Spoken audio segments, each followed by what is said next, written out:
یعنی اشتراکی معیشتی نظام میں عوام کی بھلائی اور فائدے کے لیے حکومت قدرتی وسائل جیسے پیٹرول، کوئلہ، ان سبھی کو اپنے قبضے میں یا پھر اپنے کنٹرول میں رکھتی ہے۔ یہ اشتراکی معیشت کی ایک صفت ہے۔ اس کے تحت تمام کی بہبودی کے لیے ایک مرکزی منصوبہ کمیٹی بنائی جاتی ہے۔ یہی عوام کی بہبودی کے منصوبے بناتی ہے اور اقتصادی سرگرمیوں پر بھی قابو رکھتی ہے۔ یعنی حکومت ایک مرکزی منصوبہ کمیٹی یا ادارہ تشکیل دیتی ہے جو اس نظام کو چلاتا ہے اور اس کی تمام سرگرمیوں پر نظر رکھتا ہے۔ اس کے بعد آئیے ہم دیکھتے ہیں اشتراکی نظام کے اہم نکات یا صفات کون کون سی ہیں بچوں۔ پہلا ہے پیداواری معیشت، اداروں اور دولت پر عوامی حقداری۔ اشتراکی اقتصادی نظام میں تمام پیداواری وسائل پر حکومت عوام کی جانب سے اپنا قبضہ بنائے رکھتی ہے۔ یعنی اس نظام معیشت میں تمام کنٹرولنگ پاور یا قبضہ حکومت کی پاس ہوتا ہے بچوں۔ جیسا کہ ہم نے سرمایہ دارانہ نظام میں پڑھا، وہاں پر افراد پیداواری یعنی سرمایہ دار لوگ ہی مختار کل ہوا کرتے ہیں۔ تمام کنٹرول کس کے پاس ہوتا ہے؟ سرمایہ داروں کے پاس ہوتا ہے۔ لیکن اشتراکی نظام معیشت میں حکومت اس نظام کو چلاتی ہے اور تمام سرگرمیوں پر اپنا کنٹرول بنائے رکھتی ہے۔ اس کے بعد دوسرا پوائنٹ ہے عوامی بہبودی واحد مقصد۔ عوام کی بھلائی کو ہی سب سے اہم سمجھ کر ان کی جانب سے سرکار ہی فیصلے لیا کرتی ہے۔ یعنی اس نظام معیشت میں سب سے اہم مقصد کیا ہے کہ لوگوں کا بھلا ہو اور انہیں زیادہ سے زیادہ فائدہ پہنچایا جا سکے۔ اسی لیے سرکار لوگوں کی بھلائی اور فائدے کو مد نظر رکھتے ہوئے سرکار ہی اس نظام معیشت میں فیصلے لیا کرتی ہے۔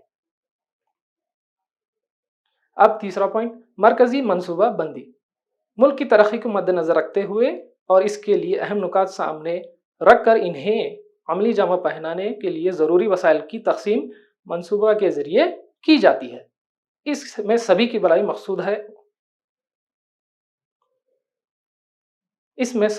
مقصود ہوتی ہے۔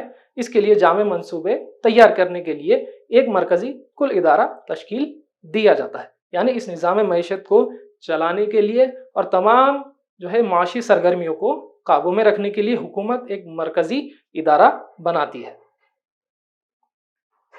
اب آگے ہم دیکھتے ہیں عدم مساوات میں گھٹاؤ۔ اشتراکی نظام میں نجی جائیداد بنانے کا کوئی بھی موقع نہیں ہوتا، جس کی وجہ سے معاشی نابرابری ختم ہوتی ہے۔ جیسا کہ ہم نے سرمایہ دارانہ نظام میں پڑھا بچوں کہ وہاں سرمایہ داروں کو یا دولت مند لوگوں کو پرائیویٹ پراپرٹی یعنی نجی جائیداد بنانے کی اجازت حاصل ہوتی ہے، لیکن اشتراکی نظام معیشت میں انہیں کوئی بھی پرائیویٹ پراپرٹی یا نجی جائیداد بنانے کے لیے آزادی حاصل نہیں ہوتی۔ یہاں ایک تصویر پیش کی گئی ہے، ہرے رنگ میں ایک دولت مند شخص ہے اور جو نارنگی رنگ ہے اس میں غریب شخص ہے۔ اس کی وجہ سے کیا ہوتا ہے کہ دولت مند اور دولت مند نہیں ہوتا اور غریب نہیں ہوتا۔ اس پانچواں پوائنٹ طبقاتی رقابت نہیں رہتی۔ اشتراکی نظام سماج میں سبھی محنت کش ہوا کرتے ہیں، صرف کمانے والے ہی ہوتے ہیں، اس لیے طبقات کی کوئی رقابت نہیں رہتی اور آپسی ٹکراؤ نہیں رہتا۔ یعنی اشتراکی نظام معیشت میں محنت کش یعنی کام کرنے والے لوگ ہی ہوا کرتے ہیں، جس کی وجہ سے یہ ہوتا ہے کہ آپس میں کوئی ٹکراؤ یا کمپٹیشن نہیں ہوتا۔ جیسے کہ سرمایہ دارانہ نظام میں ہم نے پڑھا کہ سرمایہ دار آپس میں ایک دوسرے سے کمپٹیشن یا مقابلہ کرتے ہیں تاکہ کون زیادہ سے زیادہ منافع کما سکے۔ لیکن 1990 عیسوی کے دوران سرمایہ دارانہ نظام کے لہر جس کا اثر روس پر بھی ہوا، اب تقریباً سارے ممالک اسی نظام پر چل پڑے ہیں۔ یعنی 1990 عیسوی کے بعد سرمایہ دارانہ نظام کی ایک ایسی لہر دوڑی جو تمام ممالک میں اثر انداز ہونے لگی۔ اب دنیا کے اکثر اور بیشتر ایسے ممالک ہیں جو سرمایہ دارانہ نظام پر چل پڑے ہیں بچوں۔ تو بچوں آج کے اس وقفے میں اتنا ہی۔ آگے کے وقفے میں ہم ملا جلا اقتصادی نظام کے بارے میں معلومات حاصل کریں گے۔ تو بچوں آئیے چند سوالات کے جواب دیجیے۔ معاشی نظام کی کتنی قسمیں ہیں یا معاشی نظام کی کتنی اقسام ہیں بتائیے، کیا آپ جانتے ہیں؟ ماشاءاللہ آپ نے بالکل صحیح جواب دیا۔ معاشی نظام کی 3 قسمیں ہیں بچوں۔ کتنی ہیں؟ 3 قسمیں ہیں۔ اب بتائیے کہ معاشی نظام کی 3 اقسام